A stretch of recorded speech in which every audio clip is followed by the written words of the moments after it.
Hi friends, എല്ലാവർക്കും നമസ്കാരം. നമ്മൾ ഇന്ന് ഡിസ്കസ് ചെയ്യാൻ പോകുന്നത് 184 2023 നമ്മളുടെ 2023 ഒരു ചോദ്യപേപ്പറാണ്. ഈ ചോദ്യപേപ്പർ യൂണിവേഴ്സിറ്റി LGSന്റെ പ്രിലിമിനറി ചോദ്യപേപ്പർ ആയിരുന്നു. അപ്പോൾ ചോദ്യപേപ്പറിലേക്ക് പോകാം. ആദ്യ ചോദ്യം, വാഴക്കുല എന്ന കവിത എഴുതിയ കവിയുടെ പേരെന്ത്? നമ്മുടെ ഉത്തരം ചങ്ങമ്പുഴയാണ്. വാഴക്കുല എഴുതിയത് ആരാണ്? ചങ്ങമ്പുഴയാണ് വാഴക്കുല രചിച്ചത്. രമണൻ നമുക്ക് എല്ലാവർക്കും അറിയാവുന്ന കഥാപാത്രങ്ങളാണ്. ഇനി ലോക പരിസ്ഥിതി ദിനം ലോക പരിസ്ഥിതി ദിനം ജൂൺ 5-നാണ്. അപ്പോ ലോക പരിസ്ഥിതി ദിനം എന്ന് ചോദിച്ചാൽ ഉത്തരം എന്താണ്? ജൂൺ 5. ഓക്കെ ആണ്, ഉത്തരം കിട്ടി, ജൂൺ 5. ഇനി 2024 പരിസ്ഥിതി ദിനത്തിന്റെ തീം എന്താണ് എന്ന് ചോദിക്കാറുണ്ട്. തീം എന്താണ്? Land restoration. ലാൻഡിന്റെ restoration. Land restoration. Land restoration, desertification and drought resilience. Drought resilience എന്നാണ് ഇതിന്റെ തീം. അപ്പോ നമ്മൾ തീം എന്താണ് എന്നൊന്ന് പറഞ്ഞു. അപ്പോ ഒരിക്കൽ കൂടി പറയുന്നു, ലാൻഡ് റീസ്റ്റോറേഷൻ. ലാൻഡ് റീസ്റ്റോറേഷൻ എന്ന രീതിയിലാണ് തീം വരുന്നത്. ഓക്കെ ആണ്. അപ്പോ ഇത് മലയാളത്തിൽ ചോദിച്ചാല് പുനഃസ്ഥാപിക്കൽ. ലാൻഡ് റീസ്റ്റോറേഷൻ എന്ന് വെച്ചാൽ പുനഃസ്ഥാപിക്കുക. പിന്നെ നമ്മൾ മരുഭൂവൽക്കരണം പറഞ്ഞു. ഡ്രോട്ട് എന്ന് വെച്ചാൽ വരൾച്ചയാണ്. വരൾച്ചയെ പ്രതിരോധിക്കുക. വരൾച്ചയെ പ്രതിരോധിക്കുക. അപ്പോ മലയാളത്തിലും ഇംഗ്ലീഷിലും ഒന്ന് അറിഞ്ഞു വെക്കുന്നത് നല്ലതാണ്. ലാൻഡ് റീസ്റ്റോറേഷൻ ഭൂമി ഉള്ളതാണ്, പുനഃസ്ഥാപിക്കുക എന്നുള്ളതാണ്. ഡീസർട്ടിഫിക്കേഷൻ മരുഭൂവൽക്കരണമാണ്. ഡ്രോട്ട് റിസലൈൻസ് അതെന്ന് പറയുന്നത് വരൾച്ചയെ പ്രതിരോധിക്കലാണ്. കേരളത്തിന്റെ ദേശീയ പക്ഷി, ഇന്ത്യക്കാണ് ദേശീയ പക്ഷി. ദേശീയ പക്ഷി മയില്. കേരളത്തിന് ഔദ്യോഗിക പക്ഷി മലമുഴക്കി വേഴാമ്പൽ. മലമുഴക്കി വേഴാമ്പൽ. അടുത്തിടെ ഒളിമ്പിക്സ് നടക്കുന്നത് എവിടെ വെച്ചാണ്? 2024 ഒളിമ്പിക്സ് നടക്കുന്നത് ഫ്രാൻസിലാണ്, പാരീസിൽ വെച്ചിട്ടാണ്. 2024 ഒളിമ്പിക്സ് നടക്കാൻ പോകുന്നത് ഫ്രാൻസിലാണ്, പാരീസ് എന്ന സ്ഥലത്ത് വെച്ചിട്ടാണ് ഒളിമ്പിക്സ്. നമ്മുടെ ഇപ്പോഴത്തെ ഒളിമ്പിക്സ് പാരീസിലാണ്, ഫ്രാൻസ് എന്ന രാജ്യം. ഇനി 2020 എന്ന് വെച്ചാൽ 20 നടന്നില്ല, 21 നടന്നത്. ജപ്പാനിലാണ്, ടോക്കിയോ എന്ന നഗരത്തിലാണ് ഒളിമ്പിക്സ് നടന്നത്. ഇനി നമ്മുടെ ഇത് ചോദിക്കുകയാണ്, 2026 ഒളിമ്പിക്സ് എവിടെ ആയിരിക്കും? ഉത്തരം ഇറ്റലിയിലായിരിക്കും. 2026 ഒളിമ്പിക്സ് ഇറ്റലിയിലായിരിക്കും, മിലാൻ കോർട്ടിനഡി ആംബസോ. മിലാൻ കോർട്ടിനഡി ആംബസോ. ഇനി 2028 നടക്കാൻ പോകുന്ന ഒളിമ്പിക്സ് എവിടെയാണ്? അപ്പൊ നമ്മളുടെ 24 ഈ ഒളിമ്പിക്സ് കഴിഞ്ഞാൽ അടുത്ത ഒളിമ്പിക്സ് 28 ഉള്ളൂ അല്ലെ? ലോസ് ഏഞ്ചൽസിലാണ് അടുത്ത ഒളിമ്പിക്സ് നടക്കുന്നത്.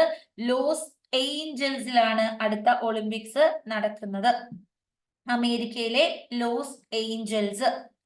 അപ്പോ ഇപ്പൊ 2024 ഒളിമ്പിക്സ് കഴിഞ്ഞാൽ നമ്മുടെ ഫൈനൽ ഒളിമ്പിക്സ് അടുത്തത് 4 വർഷം കഴിഞ്ഞുള്ളൂ, 2028 ലോസ് ഏഞ്ചൽസ് ആണ്. ഇനി നമുക്ക് വേണ്ട മറ്റൊരു കാര്യം, 2032 ഒളിമ്പിക്സ് എവിടെ വെച്ചാണ് നടക്കുന്നത്? 4 വർഷങ്ങൾക്കിടയിലാണ് ഓരോ ഒളിമ്പിക്സും നടക്കുന്നത്. പിന്നീട് 2032 അടുത്ത ഒളിമ്പിക്സ് നടക്കുന്നത്. ആ ഒളിമ്പിക്സ് നടക്കുന്നത് ബ്രിസ്ബെയിൻ എന്ന സ്ഥലത്താണ്, ഓസ്ട്രിയ. ബ്രിസ്ബെയിൻ എന്ന സ്ഥലത്താണ്, ഓസ്ട്രിയയിലാണ് ഈ ഒളിമ്പിക്സ് നടക്കുന്നത്.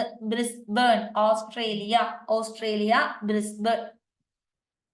Brisbane, Australia. അപ്പൊ നമ്മള് ഒളിമ്പിക്സ് കണ്ടു. 2026 അടുത്തത് 20 കഴിഞ്ഞു, 24 കഴിഞ്ഞു, 28 ലോസ് ഏഞ്ചൽസ്, 32 ഓസ്ട്രേലിയയിലെ ബ്രിസ്ബേൺ. ബാണാസുര സാഗർ ഏത് ജില്ലയിലാണ്? ബാണാസുര സാഗർ എന്ന് പറയുമ്പോൾ ഏത് ജില്ലയിലാണ് ബാണാസുര സാഗർ? നമ്മളുടെ ഉത്തരം വയനാട് ജില്ലയിലാണ്. വയനാട് ജില്ല. മുൻ ഇന്ത്യൻ പ്രസിഡന്റ് ആയിരുന്ന ഡോക്ടർ APJ അബ്ദുൽ കലാമിന്റെ ജന്മസ്ഥലം? ഉത്തരം തമിഴ്നാട്ടിലാണ്, രാമേശ്വരത്താണ്. APJ അബ്ദുൽ കലാം മുൻ ഇന്ത്യൻ പ്രൈം മിനിസ്റ്റർ, മുൻ ഇന്ത്യൻ പ്രസിഡന്റ് ആണ്, രാഷ്ട്രപതിയാണ്. അപ്പൊ ഇന്ത്യയിൽ 1 രൂപ മാത്രം ശമ്പളം കൈപ്പറ്റിയിരുന്ന രാഷ്ട്രപതിയാണ്. ഇനി നമ്മളുടെ APJ അബ്ദുൽ കലാം, ഇദ്ദേഹത്തിന്റെ പുസ്തകമാണ് അഗ്നിച്ചിറകുകൾ. ഇനി APJ അബ്ദുൽ കലാം ആയിരുന്നു നമ്മുടെ 2ാം അണുബോംബ് വിസ്ഫോടനം നടന്നപ്പോൾ അതിന്റെ അധികാരി. അന്നേരം ഇദ്ദേഹം സ്വീകരിച്ച പേരാണ് ജനറൽ പൃഥ്വിരാജ്. ജനറൽ പൃഥ്വിരാജ്. ആരാണ് കമ്പ്യൂട്ടർ കണ്ടുപിടിച്ചത്? ഉത്തരം ചാൾസ് ബാബേജ് ആണ് കമ്പ്യൂട്ടർ കണ്ടെത്തിയത്. ഇനി നമ്മളുടെ ചോദ്യം, ശ്രീലങ്കയുടെ തലസ്ഥാനം ഏതാണ്? ശ്രീലങ്കയുടെ തലസ്ഥാനം കൊളംബോ ആണ്. ശ്രീലങ്കയുടെ തലസ്ഥാനം. ഇന്ത്യയുടെ ഏറ്റവും വലിയ സംസ്ഥാനം ഏത്? ഉത്തരം രാജസ്ഥാനാണ് ഇന്ത്യയിലെ ഏറ്റവും വലിയ സംസ്ഥാനം. കേരളത്തിലെ ഏറ്റവും വലിയ ജില്ല ഇടുക്കിയാണ്. നമ്മുടെ ഇപ്പോഴത്തെ ആരോഗ്യ വകുപ്പ് മന്ത്രി ആര്? ഉത്തരം ശ്രീ വീണ ജോർജ് ആണ്. ശ്രീമതി വീണ ജോർജ് ആണ് ഇപ്പോഴത്തെ ആരോഗ്യ വകുപ്പ് മന്ത്രി. ചില വ്യവസായ യൂണിറ്റുകളുടെ പേരുകളാണ് ചുവടെ കൊടുത്തിരിക്കുന്നത്. സഹകരണ വ്യവസായത്തിന് ഉദാഹരണം എന്താണ്? സഹകരണ വ്യവസായം അമൂലാണ്. സഹകരണ വ്യവസായം നമ്മളുടെ അമൂൽ പ്രോഡക്റ്റുകൾ, മിൽമ അല്ലെ, മിൽമ എന്ന് പറയുന്നത് അമൂലുമായി ബന്ധപ്പെട്ടിരിക്കുന്നു. ഓയിൽ ഓഫ് ഇന്ത്യ നമ്മളുടെ പൊതുവകുപ്പിന്റെയാണ്, ഗവൺമെന്റിന്റെയാണ്. മാരുതി ഉദ്योग, റിലയൻസ് ഇൻഡസ്ട്രീസ്, ഇതൊക്കെ എന്താണ്? റിലയൻസ് അറിയത്തില്ലേ, അംബാനിയുടേതാണ്, പ്രൈവറ്റ് ആണ്. സൂചനകൾ ശ്രദ്ധിക്കുക. ചോദ്യം, ഇന്ത്യയിലെ ഏറ്റവും വലിയ സ്വകാര്യ മേഖല ഇരുമ്പുരുക്ക് വ്യവസായശാലയാണ് Visvesvaraya iron and steel work limited. Rourkela steel plant റഷ്യയുടെ സാങ്കേതിക സഹായത്തോടെ നിർമ്മിച്ചു. ശരിയായ ഓപ്ഷൻ കണ്ടെത്തുക. റൂർക്കേല എന്ന് പറയുമ്പോൾ ആരുടെ സഹായമാണ്? ജർമ്മനിയുടെ സഹായമാണ്. റഷ്യ സഹായിച്ചത് ബാസ്കിൻ റോബിൻസ്, ഭിലായി, ബി വെച്ചുള്ള ഭിലായിയും ബൊക്കാറോയുമാണ്. 2 തെറ്റല്ലേ? 2 തെറ്റാണ്. ഇനി ഇന്ത്യയിലെ ഏറ്റവും വലിയ സ്വകാര്യ മേഖലയിലുള്ള ഇരുമ്പുരുക്ക് വ്യവസായശാല ബൊക്കാറോ ആണ്. ഏറ്റവും ലാഭത്തിലുള്ളത് ഭിലായിയുമാണ്. അപ്പൊ ആദ്യം പറഞ്ഞതും തെറ്റാണ്. 2ഉം ശരിയല്ല എന്നുള്ളതാണ് ശരിയായിട്ടുള്ള ഉത്തരം. തമിഴ്നാട് വിശ്വേശ്വരയ്യ എന്ന് പറയുമ്പോൾ നമ്മുടെ ആസൂത്രണത്തിന്റെ പിതാവാണ്. സെപ്റ്റംബർ 15 ഇദ്ദേഹത്തിന്റെ ജന്മദിനമാണ്. എഞ്ചിനീയേഴ്സ് ദിനം, വിശ്വേശ്വരയ്യയുടെ ജന്മദിനം എഞ്ചിനീയേഴ്സ് ഡേ ആയിട്ട് ആചരിക്കുന്നു. ചുവടെ നൽകിയിട്ടുള്ള സൂചനകളിൽ നിന്ന് പ്രാദേശികവാദത്തിന്റെ പേര് തിരിച്ചറിയുക. ഉത്തരേന്ത്യൻ സമതലങ്ങളിൽ വീശുന്നു. അപ്പൊ തന്നെ നമ്മുടെ മനസ്സിൽ ലൂ വന്നു. ഉത്തരേന്ത്യൻ സമതലങ്ങളിൽ വേനലിന്റെ തീഷ്ണത വർദ്ധിപ്പിക്കുന്നു. ലൂ ആണ്. രാജസ്ഥാൻ മരുഭൂമി, അപ്പോഴും ലൂ ആണ്. കാൽ ബൈശാഖി എന്ന് പറയുമ്പോൾ അസമിൽ ഇത് ബർദൂയി ചില എന്ന് പറയുന്നു. പശ്ചിമ ബംഗാളില് നോർവെസ്റ്റർ എന്ന് വിളിക്കുന്നു. കാൽ ബൈശാഖി പശ്ചിമ ബംഗാൾ, അസമിൽ വീശുന്നതാണ് കാൽ ബൈശാഖി. മാംഗോ ഷവർ കേരളത്തിലും കർണാടകത്തിലും വീശുന്നതാണ്.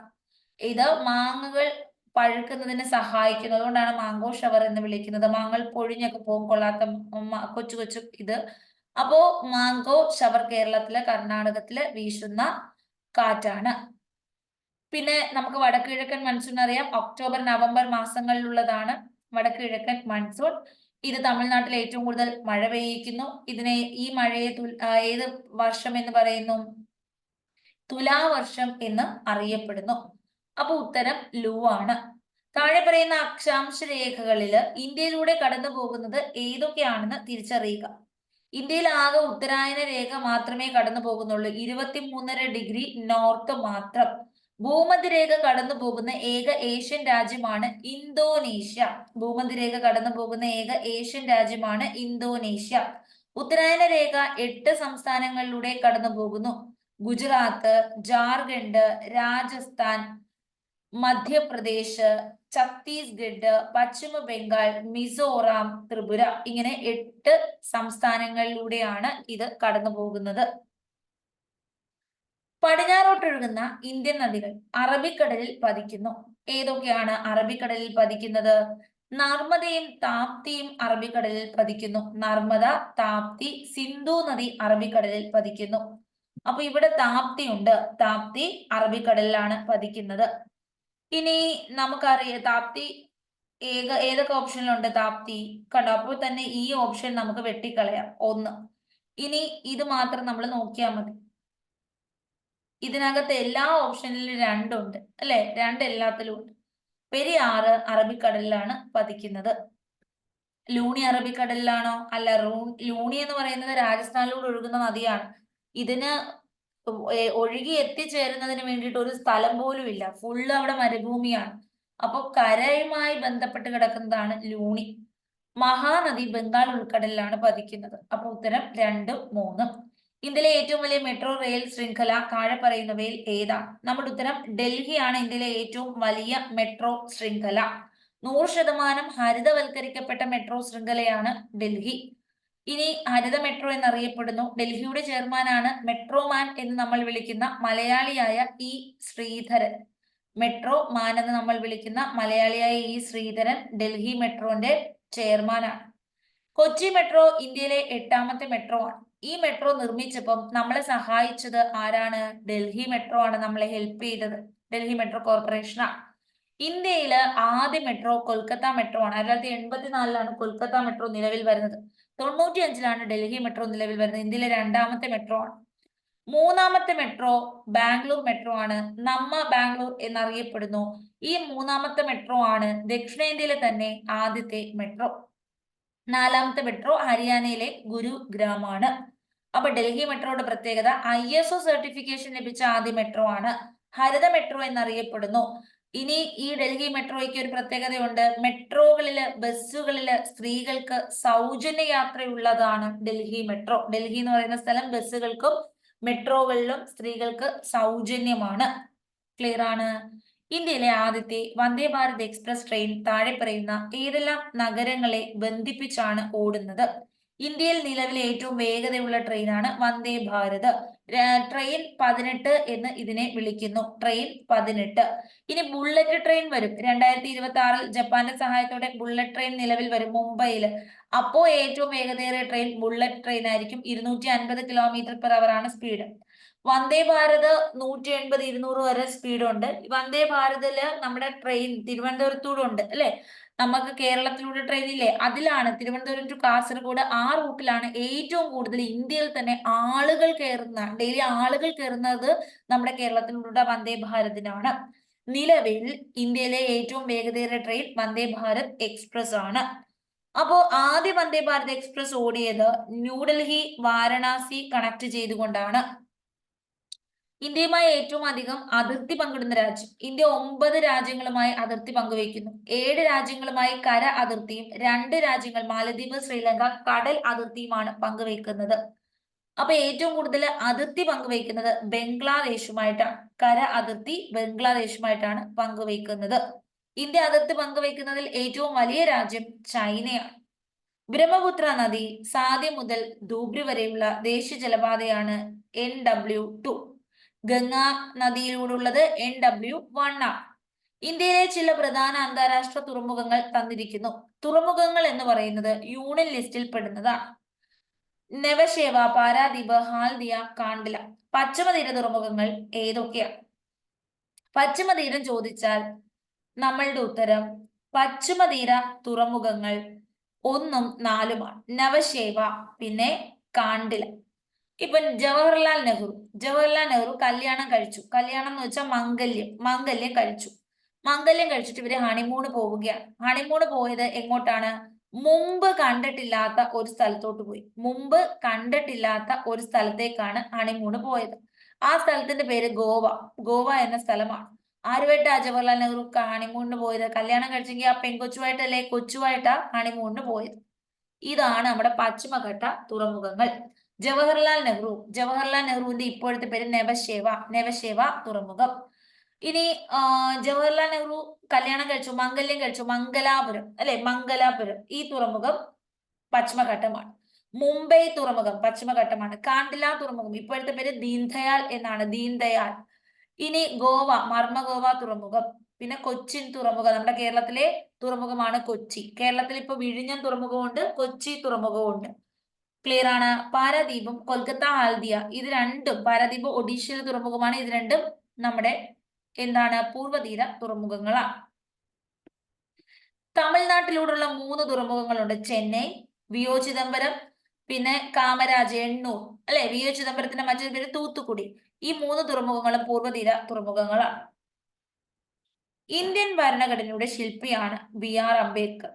ഇന്ത്യൻ ഭരണഘടനാ ദിനമായി ആചരിക്കുന്നത് നവംബർ 26 ക്ഷീരദിനം കൂടിയാണ് നവംബർ 26, അല്ലെ? ആണോ? അതെ. ഇനി നമ്മൾ അടുത്തതിലേക്ക് പോകുന്നു. നമ്മളുടെ ചോദ്യം, ഇന്ത്യൻ ഭരണഘടന ഏത് അനുച്ഛേദത്തിലാണ് വിദ്യാഭ്യാസ അവകാശം ഉറപ്പ് നൽകുന്നത്? 21A വിദ്യാഭ്യാസ അവകാശം ഉറപ്പ് നൽകുന്നത്. 24 എന്തുവാണ്? ബാലവേല നിരോധിക്കുകയാണ്. 51A അത് മൗലിക കടമകളാണ്. 14 സമത്വവുമായി ബന്ധപ്പെട്ടതാണ്. ജനുവരി 26 റിപ്പബ്ലിക് ആണ്. ഓഗസ്റ്റ് 15 സ്വാതന്ത്ര്യദിനമാണ്. ഒക്ടോബർ 2 ഗാന്ധി ജയന്തിയുമാണ്. ഇന്ത്യൻ പാർലമെന്റ് ഏത് വർഷമാണ് ഭക്ഷ്യസുരക്ഷാ ബില്ല് പാസാക്കിയത്? 2013. ലോകത്തിലെ ഏറ്റവും വലിയ എഴുതപ്പെട്ട ഭരണഘടന ഇന്ത്യയുടേതാണ്. ആദ്യം എഴുതിയത് അമേരിക്കയുടേതാണ്. ബ്രിട്ടൻ ആണെങ്കിൽ ലിഖിത ഭരണഘടന ഇല്ല. ഇന്ത്യയിലെ സ്വത്തവകാശം മൗലികാവകാശത്തിന്റെ ഭാഗമല്ലാതായത് 44-ാം ഭരണഘടനാ ഭേദഗതി 1978. ഇന്ത്യൻ സംസ്ഥാനങ്ങളിലെ ഏറ്റവും ഉയർന്ന കോടതി ഏതാണ്? സംസ്ഥാനങ്ങളിൽ സംസ്ഥാനങ്ങളിൽ ഹൈക്കോടതിയാണ് ഏറ്റവും ഉയർന്നത്. ഇനി നമ്മുടെ ഇന്ത്യയിലെ ഏറ്റവും ഉയർന്ന കോടതി, പരമോന്നത കോടതി, സുപ്രീം കോടതിയാണ്. അടുത്ത ചോദ്യം, നമ്മളുടെ ഇന്ത്യൻ ഭരണഘടന, ഈ ഇന്ത്യൻ ഭരണഘടനയിൽ മൗലിക കർത്തവ്യങ്ങൾ 4A അല്ലെ? നിർദ്ദേശത്വങ്ങൾ ഭാഗം 4 1 കേന്ദ്ര ഗവൺമെന്റുമായി ബന്ധപ്പെട്ടതാണ്. 2 1 to 4 അല്ലെ? 5 to 11 എന്ന് പറയുന്ന ആർട്ടിക്കിൾ, രണ്ടാമത്തെ പാർട്ട് പൗരത്വവുമായി ബന്ധപ്പെട്ടതാണ്. 3 എന്ന് പറയുന്നത് ഇതുമായി ബന്ധപ്പെട്ടതാണ്, മൗലിക അവകാശങ്ങൾ. 4 നിർദ്ദേശ തത്വങ്ങൾ. 4A മൗലിക കർത്തവ്യങ്ങൾ. എവിടെ നിന്ന് കടമെടുത്തു കർത്തവ്യങ്ങൾ? റഷ്യയിൽ നിന്ന് കടമെടുത്തു. ഇനി നമുക്ക് ചോദ്യം, മൗലിക അവകാശങ്ങളിൽ ഏത് അനുച്ഛേദത്തിലാണ് സ്വാതന്ത്ര്യത്തിനുള്ള അവകാശം ഉൾപ്പെടുത്തിയിരിക്കുന്നത്? സ്വാതന്ത്ര്യം അനുച്ഛേദം 19. 14 സമത്വം, 15 വിവേചനത്തിനെതിരെ, 17 17 നമ്മുടെ ഗാന്ധിജി കി ജയ് എന്ന മുദ്രാവാക്യത്തിൽ പാർലമെന്റിൽ പാസാക്കി അയിത്ത നിർമാർജനം. ലോക മനുഷ്യാവകാശ ദിനം ഡിസംബർ 10. ഉപ്പ് സത്യാഗ്രഹം 1930 നടന്നത്. മനുഷ്യൻ ആദ്യമായി ഉപയോഗിച്ച ലോഹം ഏതായിരുന്നു? മനുഷ്യൻ ആദ്യം ഉപയോഗിച്ചത് ചെമ്പാണ്. ഹാരപ്പക്കാർ ഇരുമ്പൊന്നും കണ്ടുപിടിച്ചില്ല. ഭൂമിയെക്കുറിച്ചുള്ള ശരിയായ പ്രസ്താവനകൾ എന്താണ്? ഒരു ഉപഗ്രഹമുണ്ട്, ശരിയല്ലേ? ചന്ദ്രൻ. ഏറ്റവും വലിയ ഗ്രഹം വ്യാഴമാണ്. ഏറ്റവും ചൂടുള്ള ഗ്രഹം ആണോ? അല്ല, ശുക്രൻ ചൂട് കൂടുതലാണ്. ഇനി നമുക്ക് വേണ്ടത് ചുവന്ന ഗ്രഹം ശുക്രനാണ്. ജീവൻ നിലനിൽക്കുന്നത് ഏക ഗ്രഹം, ശരിയാണ്, ഭൂമിയാണ്. ബഹിരാകാശത്ത് നിന്ന് നോക്കുമ്പോൾ നീല നിറമാണ്. അപ്പോ നമുക്ക് ഭൂമിയെ കുറിച്ചുള്ള ശരിയായ പ്രസ്താവനകൾ നോക്കാം. ABC ശരിയാണ്. ബഹിരാകാശത്ത് നോക്കുമ്പോൾ നീല നിറമാണ്. ജീവൻ നിലനിൽക്കുന്ന കണ്ടെത്തിയിട്ടുള്ള ഏക ഗ്രഹമാണ്. ഒരു ഉപഗ്രഹമേ ഉള്ളൂ, ചന്ദ്രന്. 3 പ്രസ്താവനകൾ ശരി. നിശബ്ദ താഴ്വര, സൈലന്റ് വാലി ഏത് ജില്ലയിൽ? പാലക്കാട് ജില്ല, മണ്ണാർക്കാട് താലൂക്ക്. കേരളത്തിലെ ഏറ്റവും നീളം കൂടിയ നദി ഏതാണ്? നീളം കൂടിയത് 244 കിലോമീറ്റർ ഉള്ള പെരിയാർ. 2ാം സ്ഥാനം ഭാരതപ്പുഴ. 3 പമ്പ. ഇന്ത്യൻ സ്വാതന്ത്ര്യ സമരത്തിലെ ആദ്യ രക്തസാക്ഷി ആരാ? മംഗൾ പാണ്ഡെയാണ് ആദ്യ രക്തസാക്ഷി. മംഗൾ പാണ്ഡെ. അലിഗഡ് മുസ്ലിം സർവകലാശാല സ്ഥാപകൻ ആരാണ്? സർ സയ്യിദ് അഹമ്മദ് ഖാനാണ് അലിഗഡ് മുസ്ലിം സർവകലാശാലയുടെ സ്ഥാപകൻ. പശ്ചിമ ബംഗാളും പൂർവ്വ ബംഗാളും ഒരു ഹൃദയത്തിന്റെ 2 അറകളാണ്, ഇങ്ങനെ പറഞ്ഞത് ആരാണ്? നമ്മുടെ ഉത്തരം ടാഗോർ ആണ് ഒരു ഹൃദയത്തിന്റെ 2 അറകൾ എന്ന് പറഞ്ഞത്. നമ്മുടെ ഇന്ത്യയിലെ ആദ്യത്തെ നൊബേൽ പ്രൈസ് വിന്നർ ആണ്. 1913 കാലഘട്ടത്തിലാണ് സർ പദവി ലഭിച്ചിട്ടുള്ള വ്യക്തിയാണ് രവീന്ദ്രനാഥ ടാഗോർ. ജനഗണമന രചിച്ചു. ബുദ്ധമത കേന്ദ്രങ്ങളോട് ചേർന്ന വിദ്യാലയങ്ങളെ ഏത് പേരിൽ അറിയപ്പെടുന്നു? നമ്മുടെ ഉത്തരം എലിമിനേറ്റ് ചെയ്യും. ഇത് നമ്മൾ ഫൈനൽ ആൻസർ കീ ആണ്. ഫൈനൽ ആൻസർ കീയിൽ പറഞ്ഞിട്ട് ബാലഗംഗാധര തിലകൻ ആരംഭിച്ച പത്രം ഏതാണ്? കേസരി മറാത്ത. ബാലഗംഗാധര തിലകൻ ആരംഭിച്ചു കേസരി മറാത്ത. ഗാന്ധിജി ആരംഭിച്ച പത്രം ഏതാണ്? Very important. Gandhiji. Young India, Harijan. ഇനി അടുത്ത ചോദ്യം, ദാരിദ്ര്യ നിർമ്മാർജ്ജന പദ്ധതിയായ അന്നപൂർണയെ കുറിച്ചുള്ള ശരിയായ പ്രസ്താവന എന്ത്? സ്വന്തമായി വരുമാനമില്ലാത്ത 65 കഴിഞ്ഞവർക്ക് പ്രയോജനം. ശരിയല്ലേ? മാസം 10 കിലോ അരി സൗജന്യമായി റേഷൻ കട വഴി ലഭിക്കുന്നു. ശരിയാണ്. 1ഉം 2ഉം ശരിയാണ്. നഗരങ്ങളിൽ തൊഴിലരഹിതർക്ക് തൊഴിൽ കൊടുക്കുവാണോ? അന്നം, ഭക്ഷണമാണ്. നിശ്ചിത അളവിൽ പോഷകാഹാരം കൊടുക്കുവാണോ? അല്ല, അന്നമാണ് കൊടുക്കുന്നത്, അരിയാണ് കൊടുക്കുന്നത്. ഹോം റൂൾ പ്രസ്ഥാനം. ഇപ്പൊ ഹോം റൂൾ എന്ന് പറയുമ്പോഴത്തേക്ക് ബാലഗംഗാധര തിലകനെയും ആനി ബസന്റിനെയും ഓർക്കണം. ഹോം റൂൾ പ്രസ്ഥാനം ആനി ബസന്റ്. 2013 ലോകം ചുറ്റി സഞ്ചരിച്ച മലയാളി നാവികൻ. മുംബൈയിൽ നിന്ന് തുടങ്ങി തിരിച്ചു മുംബൈയിലെത്തി. ഇദ്ദേഹം തൃപ്പൂണിത്തുറ എറണാകുളം ജില്ലയിൽ ജനിച്ച വ്യക്തിയാണ് അഭിലാഷ് ടോമി. സമപന്തി ഭോജനം സംഘടിപ്പിച്ചത് ആര്? അപ്പോ പട്ടിസദ്യ നടത്തിയത് ചട്ടമ്പി സ്വാമികളാണ്. ഇനി സഹോദരൻ അയ്യപ്പനോ? മിശ്ര ഭോജനമാണ് നടത്തിയത്. വാഗ്ബടാനന്ദൻ ഭോജനം നടത്തി. ഏതാണ്? പന്തി ഭോജനം. തൈക്കാടയ്യ പന്തി ഭോജനം. ഇനി സമപന്തി ഭോജനം നടത്തിയത് വൈകുണ്ഠ സ്വാമികളാണ്. വാഗ്ബടാനന്ദ പ്രീതി ഭോജനം. അപ്പൊ പ്രീതി ഭോജനം, പന്തി ഭോജനം, സമപന്തി ഭോജനം, പിന്നെ സഹോദരൻ അയ്യപ്പൻ നടത്തിയ മിശ്ര ഭോജനം. ഇനി ഒരെണ്ണം പട്ടിസദ്യ, അത് ചട്ടമ്പി സ്വാമികൾ. ഉപദ്വീപ് പീഠഭൂമിയിലെ ഏറ്റവും വലിയ ഉയരം കൂടിയ ഭാഗം ഏതാണ്? നമുക്ക് ഹിമാലയം ആയിരുന്നെങ്കിൽ നമുക്ക് പർവ്വതം എവറസ്റ്റ് കൊടുമുടി പറയാം, ഹിമാദ്രിയിലുള്ള എവറസ്റ്റ് കൊടുമുടി. പക്ഷെ ഉപദ്വീപ് പീഠഭൂമി പറഞ്ഞു കഴിഞ്ഞാൽ 2695 മീറ്റർ ഉയരമുള്ള ആനമുടി പറയണം. ഇടുക്കി ജില്ലയിലാണ്. ലണ്ടനിൽ നടന്ന 3 വട്ടമേശ സമ്മേളനങ്ങളിലും പങ്കെടുത്തത് തേജ് ബഹദൂർ സാപ്രു പങ്കെടുത്തു. ഗാന്ധിജി 2ന് മാത്രമേ പങ്കെടുത്തുള്ളൂ, INCയെ പ്രതിനിധീകരിച്ചു. BR അംബേദ്കർ, തേജ് ബഹദൂർ സാപ്രു 3ലും പങ്കെടുത്തു. ലണ്ടനിലാണ് വട്ടമേശ സമ്മേളനങ്ങൾ നടന്നത്.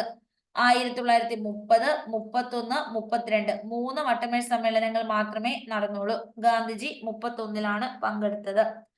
പ്രത്യക്ഷ രക്ഷാ ദൈവസഭ, PRDS, പ്രത്യക്ഷ രക്ഷാ ദൈവസഭ ഇരവിപേരൂർ പത്തനംതിട്ട ജില്ലയിലാണ് ആരംഭിച്ചത്. 1909ലാണ് ആരംഭിച്ചത്. പൊയ്കയിൽ യോഹന്നാൻ കുമാര ഗുരുദേവൻ എന്നറിയപ്പെടുന്ന വ്യക്തി. ഇദ്ദേഹമാണ് അടിലഹള, വാകത്താനം ലഹള ഒക്കെ നടത്തിയത്. ബൈബിള് കത്തിച്ച സംഭവം ഇദ്ദേഹവുമായി ബന്ധപ്പെട്ടിരിക്കുന്നു. ഇന്ത്യൻ വനിതാ ക്രിക്കറ്റ് ടീമിൽ ഇടം പിടിച്ച ആദ്യ മലയാളി ആരാണ്? നമ്മുടെ ഉത്തരം മിന്നുമണിയാണ്. ഇന്ത്യയുടെ ക്രിക്കറ്റ് ടീമിൽ സ്ഥാനം പിടിച്ച ആദ്യ മലയാളി. താഴെ പറയുന്ന മലയാളി വനിതയാണ് ഉദ്ദേശിച്ചത്. പ്രസ്താവനകളിൽ ഭക്ഷ്യസുരക്ഷ ബന്ധപ്പെട്ടത് ശരിയായിട്ടുള്ളത് ഏത്? 1, 2, 3. ഭക്ഷ്യസുരക്ഷ സർക്കാരിന്റെ നിയമപരമായ കടമയാണ്. ആവശ്യമുള്ളതും പോഷകപ്രദവും ഗുണമേന്മയുള്ള ഭക്ഷ്യവസ്തുക്കൾ മിതമായ വിലയ്ക്ക് എല്ലാവർക്കും ലഭിക്കുന്നു. ഭക്ഷ്യവസ്തുക്കളുടെ ലഭ്യത പൗരന്റെ നിയമപരമായ അവകാശമാണ്. സബ്സിഡി കുറയ്ക്കുക എന്നുള്ളത് തെറ്റാണ്. വില്ലുവണ്ടി സമരം നടത്തിയ സാമൂഹിക പരിഷ്കർത്താവ് ആരാണ്? വില്ലുവണ്ടി നടത്തുന്നത് അയ്യങ്കാളിയാണ്. തമ്പാനൂർ വില്ലുവണ്ടി സമരം നടന്നു 1893 കാലഘട്ടത്തിലാണ്. ഇനി ഇന്ത്യൻ ഭരണഘടനയുടെ ആമുഖം നെഹ്റുവുമായി ബന്ധപ്പെട്ടിരിക്കുന്നു. അടുക്കളയിൽ നിന്ന് അരങ്ങത്തേക്ക്, VT ഭട്ടതിരിപ്പാട്. ഇദ്ദേഹത്തിന്റെ ആത്മകഥ കണ്ണീരും കിനാവും. അടുക്കളയിൽ നിന്ന് അരങ്ങത്തേക്ക് ആദ്യം അവതരിപ്പിച്ചത് തൃശൂർ ജില്ലയിലാണ്, എടക്കുനി എന്ന സ്ഥലത്താണ്. സൗരയൂഥത്തിന്റെ കേന്ദ്രം സൂര്യനാണ് എന്ന് പറഞ്ഞത് കോപ്പർ നിക്കസ് ആണ്. നിക്കോളാസ് കോപ്പർ നിക്കസ് ആണ് ഇങ്ങനെ പറഞ്ഞത്. ഭൂമിയുടെ ഷേപ്പ് അല്ലെ, ആദ്യം എല്ലാവർക്കും വട്ടമാണ് എന്നാണ് പറഞ്ഞത്. പിന്നീടാണ് ഐസക് ന്യൂട്ടൺ ഇത് ജിയോയിഡ് ഷേപ്പിലേക്ക് വന്നത്. അതിർത്തി ഗാന്ധി ഖാൻ അബ്ദുൽ ഖാഫർ ഖാനാണ്. കേരളത്തിലെ ആദ്യത്തെ ആദിവാസി പഞ്ചായത്ത് ഏതാണ്? ഇടമലക്കുടിയാണ് ആദ്യ ആദിവാസി പഞ്ചായത്ത്. ലോക പരിസ്ഥിതി ദിനം ജൂൺ 5-നാണ്. ലോക പരിസ്ഥിതി ദിനം. നവംബർ 14 ശിശുദിനമാണ്. ഒക്ടോബർ 2 ഗാന്ധി ജയന്തി. ഇപ്പോഴത്തെ കേരളത്തിന്റെ നിയമസഭാ സ്പീക്കർ AM ഷംസീർ ആണ്. AN ഷംസീർ. ഇനി ക്വിറ്റ് ഇന്ത്യ സമരനായകൻ ജയപ്രകാശ് നാരായണൻ, സമരനായിക അരുണ ആസഫ് അലി. സമുദ്രനിരപ്പിന് താഴെ നെൽകൃഷി ചെയ്യുന്നത് ആലപ്പുഴ ജില്ലയിലാണ്. സ്ഥലം കുട്ടനാട്. കാശ്മീർ ഇല്ലാത്ത ഇന്ത്യ കണ്ണില്ലാത്ത മനുഷ്യനെ പോലെയാണ്. ഇങ്ങനെ പറഞ്ഞത് ആരാണ്? നമ്മുടെ ഉത്തരം ജഹാംഗീറാണ്. മനുഷ്യശരീരത്തിലെ ഏറ്റവും ചെറിയ അസ്ഥി, വലിയ അസ്ഥി തുടയിലാണ്, ചെറുത് സ്റ്റേപ്പിസ്, നമ്മുടെ മധ്യകർണത്തിലെ നമ്മുടെ കർണത്തിലെ നമ്മുടെ എന്താണ് ചെവിയിലെ മധ്യഭാഗത്തിലെ സ്റ്റേപ്പിസ് ആണ്. അപ്പോ നമുക്ക് ഉത്തരം കിട്ടി. ഇനി നമ്മളുടെ ചോദ്യം, ഏത് പോഷകത്തിന്റെ കുറവ് മൂലമാണ് സ്കർവി, അസ്കോർബിക് ആസിഡ് എന്ന് വിളിക്കുന്ന ആദ്യമായി കൃത്രിമമായി നിർമ്മിച്ച വൈറ്റമിൻ സി? എലിപ്പനിക്ക് കാരണം ബാക്ടീരിയ. എലിപ്പനി, ക്ഷയം, ബാക്ടീരിയ ആണ് ഇതിന് കാരണം. പനികൾ വൈറസ് ആണ്, H5N1 അല്ലെങ്കിൽ H1N1, പന്നിപ്പനി, പക്ഷിപ്പനി, കോവിഡ്, ഇതൊക്കെ നിപ്പ വൈറസ് ആണ് കാരണം. മസ്തിഷ്ക മരണം സംഭവിച്ച അവയവങ്ങൾ ദാനം ചെയ്യാനുള്ള സംസ്ഥാന ആരോഗ്യ വകുപ്പിന്റെ പദ്ധതിയാണ് മൃതസഞ്ജീവനി. ബ്രാൻഡ് അംബാസിഡർ മോഹൻലാൽ ആണ്. വായുവിലൂടെ പകരുന്ന ഒരു രോഗം ഏതാണ്? വായുവിലൂടെ പകരുന്നത് ജലദോഷമാണ്. 1972 അമേരിക്ക DDT നിരോധിക്കാൻ കാരണമായ പുസ്തകം നിശബ്ദ വസന്തം, സൈലന്റ് സ്പ്രിങ്. റേച്ചൽ കഴ്സൺ രചിച്ച പുസ്തകമാണ്. 1972 അമേരിക്കയില് DDT നിരോധിച്ചു. താഴെ തന്നിരിക്കുന്ന സങ്കര ഇനം പാവൽ ഏതാണ്? പ്രീതി, പ്രിയങ്ക, ഇതൊക്കെ സങ്കര ഇനം പാവലാണ്. ശാസ്ത്രീയമായി തേനീച്ച വളർത്തുന്ന രീതി എപ്പി കൾച്ചർ ആണ്. എപ്പി കൾച്ചർ ആണ്. സൈലന്റ് വാലി ദേശീയോദ്യാനം മണ്ണാർക്കാട്, പാലക്കാട് ജില്ല. ഇന്ത്യയിലെ ഏറ്റവും വലിയ, കേരളത്തിലെ ഏറ്റവും വലിയ രണ്ടാമത്തെ ദേശീയോദ്യാനം ഇരവികുളമാണ് ഒന്നാമത്തെ വലുത്. വംശനാശ ഭീഷണി നേരിടുന്ന ജീവിയാണ് സിംഹവാലൻ കുരങ്ങ്. മക്കാക്ക സിലനസ് എന്നാണ് ഇതിന്റെ ശാസ്ത്രീയ നാമം. Kerala forest research institute, forest റിസർച്ചിന്റെ ഇൻസ്റ്റിറ്റ്യൂട്ട് പീച്ചിയിലാണ്. Research institute Peechi. അറ്റോമിക സിദ്ധാന്തം ബന്ധപ്പെട്ട് തന്നിരിക്കുന്ന ആശയങ്ങളിൽ ശരിയായ ജോഡി കണ്ടെത്തുക. എല്ലാ പദാർത്ഥങ്ങളും ആറ്റം എന്ന് പറയുന്ന അതിസൂക്ഷ്മ കണങ്ങളാൽ നിർമ്മിതമാണ്. ഒരു മൂലകത്തിന്റെ ആറ്റങ്ങളെല്ലാം ഗുണത്തില്, വലിപ്പത്തില്, മാസത്തില് സമാനമായിരിക്കും. രാസപ്രവർത്തന വേളയിൽ ആറ്റത്തെ വിഭജിക്കാൻ കഴിയും, അല്ലെ? അപ്പൊ ഈ ഒരു സ്റ്റേറ്റ്മെന്റില് നമ്മുടെ അറ്റോമിക സിദ്ധാന്തം അവതരിപ്പിച്ചിട്ടുണ്ട്. അതുമായി ബന്ധപ്പെട്ടാണ് നമ്മൾ കറക്റ്റ് ആയിട്ട് കണ്ടുപിടിക്കേണ്ടത്. അപ്പോ രാസപ്രവർത്തനത്തിൽ ഏർപ്പെടാൻ പറ്റുന്ന ഏറ്റവും ചെറിയ കണിക ആറ്റമല്ല, ആറ്റത്തെക്കാൾ ചെറിയ ഇലക്ട്രോൺ, പ്രോട്ടോൺ, ന്യൂട്രോൺസ് ഒക്കെ ആറ്റത്തിനകത്ത് തന്നെ ഉണ്ട്, അല്ലെ? ഇനി പീരിയോഡിക് ടേബിളിലെ ക്രമാവർത്തന പ്രവണതയുമായി ബന്ധപ്പെട്ട ശരിയായ പ്രസ്താവന എന്ത്? പീരിയോഡിക് ടേബിൾ ഇടത്ത് നിന്ന് വലത്തോട്ട് വരുമ്പോൾ ലോഹ സ്വഭാവം കുറയുന്നു. ലോഹ സ്വഭാവം കുറയുന്നു. ചുവടെ തന്നിരിക്കുന്നവയിൽ ഓക്സിജന്റെ പ്രത്യേകതകളുമായി ബന്ധപ്പെട്ട് ശരിയായത് തിരഞ്ഞെടുക്കുക. ഓക്സിജന് ജലത്തിൽ ലയിക്കുന്നുണ്ട്, കത്താൻ സഹായിക്കുന്നുണ്ട്, നിറം ഇല്ല. ഓക്സിജൻ ജലത്തിൽ ലയിക്കും, കത്താൻ സഹായിക്കുന്നുണ്ട്, നിറം ഇല്ല എന്നുള്ളതാണ് നമ്മളുടെ ശരിയായിട്ടുള്ള പ്രസ്താവന. അലൂമിനിയത്തിന്റെ അയിരാണ് ബോക്സൈറ്റ്. ഹേമറ്റൈറ്റ് എന്ന് പറയുമ്പോൾ ഇരുമ്പ്. കലാമിൻ സിങ്കാണ്. കാഡ്മിയം സൾഫൈഡ് ഗ്ലാസിന് നൽകുന്ന നിറം എന്താണ്? മഞ്ഞ നിറം. മാസുമായി ബന്ധപ്പെട്ട് ശരിയായ പ്രസ്താവന നോക്കുക. ഉത്തരം 1, 2, 3.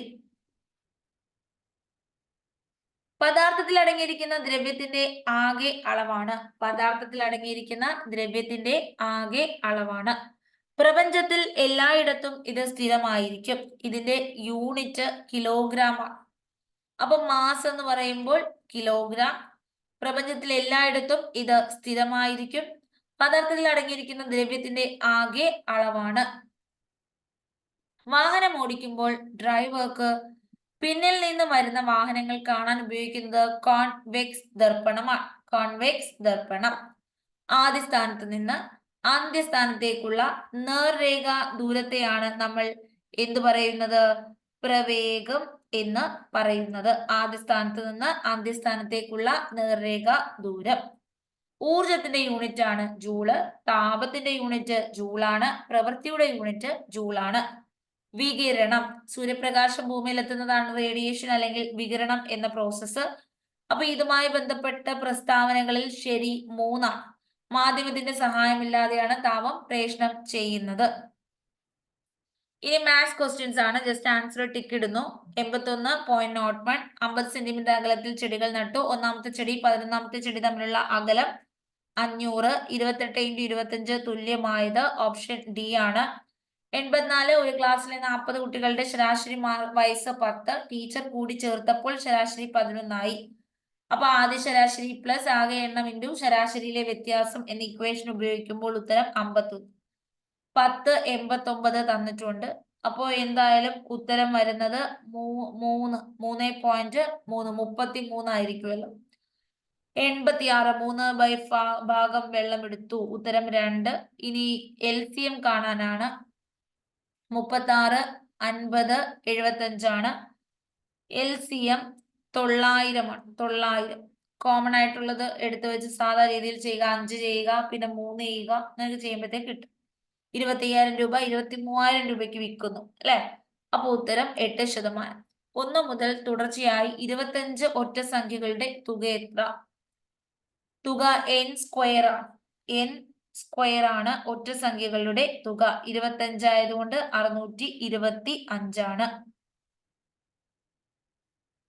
ഒരു തീവണ്ടി 54 km/h വേഗത്തിൽ സഞ്ചരിക്കുന്നു. 3 മിനിറ്റ് കൊണ്ട് ഈ തീവണ്ടി എത്ര ദൂരം സഞ്ചരിക്കും? ഡിസ്റ്റൻസ് ആണ് വേണ്ടത്. സ്പീഡ് ഇൻറ്റു ടൈം ആണ്. സ്പീഡ് എന്ന് പറയുമ്പോൾ 54 ആണ്. km/h മീറ്റർ/സെക്കൻഡിലേക്ക് മാറ്റണം. അത് മീറ്റർ/സെക്കൻഡ് 5/18 ആണ്. ഇനി 3 മിനിറ്റ് എന്ന് തന്നിട്ടുണ്ട്. മിനിറ്റിനെ സെക്കൻഡ് ആക്കണം. മിനിറ്റിനെ സെക്കൻഡ് ആക്കാൻ 60 കൊണ്ട് ഗുണിച്ചാൽ മതി. 18 3 54 ആണ്. അപ്പൊ 6 3 18 18ഉം 3 54 ഗുണം 5. അപ്പൊ നമുക്ക് ഉത്തരം കിട്ടുന്നത്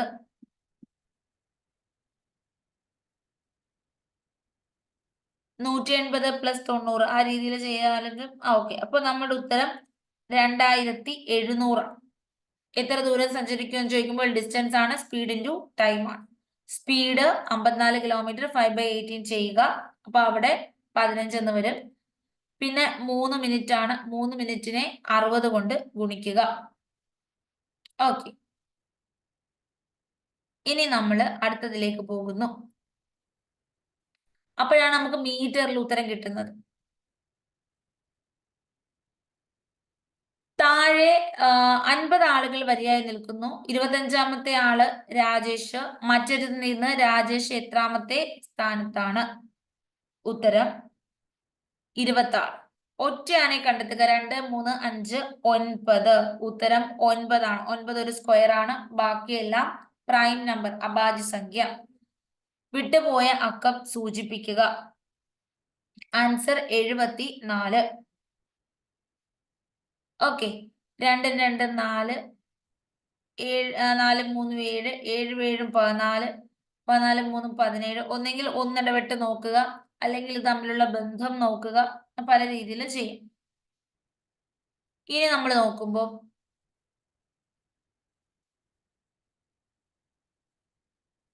റെക്റ്റാങ്കിളും ഇങ്ങനെ വാക്കുകൾ തന്നിട്ടുണ്ട്.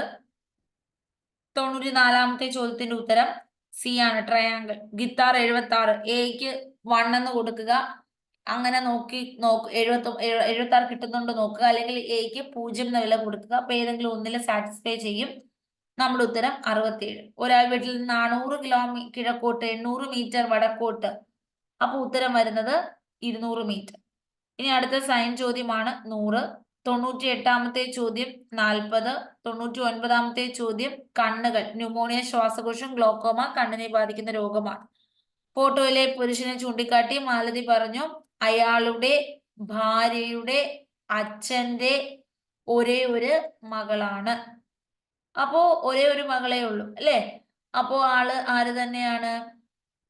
മാലതിക്ക് അയാളുമായിട്ടുള്ള ബന്ധം എന്താണ്? ഭർത്താവാണ്. അപ്പൊ ഇത്രയും പറഞ്ഞുകൊണ്ട് നമ്മളുടെ 100 ചോദ്യങ്ങൾ കംപ്ലീറ്റ് ചെയ്യുന്നു. 2023 ഒരു ചോദ്യ പേപ്പറാണ് നമ്മൾ കണ്ടത്. അപ്പൊ നിങ്ങൾക്ക് ഈ ഒരു സെക്ഷൻ ഇഷ്ടപ്പെട്ടിട്ടുണ്ടെങ്കിൽ ദയവായി കമന്റ് ചെയ്യുക. കമന്റ് ചെയ്യാൻ മറക്കരുത്. LJ സ്കൂളി worker attender grade 2 messenger preliminary stage 4ലെ ക്വസ്റ്റ്യൻ പേപ്പറാണ് നമ്മൾ കണ്ടത്. Thank you so much. Bye by.